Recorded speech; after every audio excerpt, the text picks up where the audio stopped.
On a parlé aujourd'hui du rôle des INDH dans l'implémentation du pacte mondial. Et alors on a vu surtout qu'est-ce qu'on pense qu'ils peuvent faire. Alors on a parlé d'aider, contribuer, soutenir le gouvernement et les différentes institutions, tout d'abord dans l'élaboration du plan, d'établir des priorités pour la mise en place effectivement de ce plan, de ce pacte mondial. Après, comment soutenir toutes les questions liées aux droits humains qui sont reflétées dans le pacte mondial. Notamment l'accès aux différents services de base comme l'identité, tout d'abord, l'éducation, l'accès à la justice, la santé, l'éducation, etc. Comment ils peuvent aussi contribuer à la lutte contre la discrimination, à soutenir un discours objectif et à promouvoir la valeur ajoutée des migrants dans les sociétés. Comment ils peuvent aussi sensibiliser la population, mais former des institutions clés dans la thématique de la migration.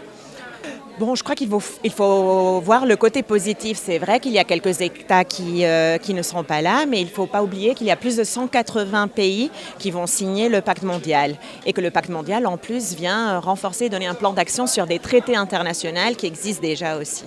On est là pour réfléchir à la manière dont on peut mettre en œuvre justement le pacte global sur les migrations qui va être adopté dans les prochains jours. Donc il s'agit pour nous de réfléchir à la manière dont justement au travers de nos mandats en lien avec les conventions internationales des droits de l'homme, on peut accompagner ce processus à travers des différents objectifs qu'il intègre. On s'est rendu compte qu'en fait, au travers de notre action actuelle, on répondait déjà à un ensemble d'objectifs du pacte global sur la migration, que ce soit en termes de soutien à la régularisation, de diffusion d'informations, de mise en synergie avec les différents acteurs publics et de la société civile,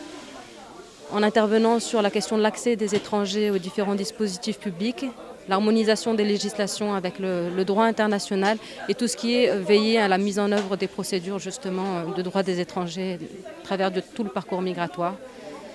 Donc à cela, on peut ajouter aussi tout le travail qui peut être fait au niveau régional et international avec les autres instituts nationaux des droits de l'homme. La table ronde portait sur le rôle des institutions nationales des droits de l'homme dans la mise en œuvre et le suivi du pacte mondial sur la migration. Alors cette table ronde a réuni différents acteurs, notamment des représentants de l'OIM, des représentants de la société civile, des représentants également des INDH africaines, également asiatiques, et également représentants de la Commission africaine des droits de l'homme et des peuples. Alors, on a essayé à travers ce panel de mettre en évidence l'importance de ce pacte mondial sur la migration, mais également de voir quelles sont les actions concrètes que peuvent prendre les institutions nationales des droits de l'homme pour assurer la mise en œuvre de ce pacte mondial. Alors il y a eu plusieurs propositions de la part des différents acteurs. Je pense que le plus important, c'est déjà de pouvoir se réapproprier le pacte mondial sur la migration, en sachant très bien qu'il s'agit d'un texte non contraignant, c'est-à-dire qu'il n'engage pas obligatoirement les États, mais qui porte tout simplement sur des pistes à suivre, sur des directives à suivre, afin d'assurer une meilleure protection des migrants dans n'importe quel pays. Alors, en ce qui concerne les institutions nationales des droits de l'homme, elles ont un rôle très important à jouer puisqu'elles sont citées à peu près dans 4 objectifs du pacte mondial sur la migration et également au niveau de la mise en œuvre.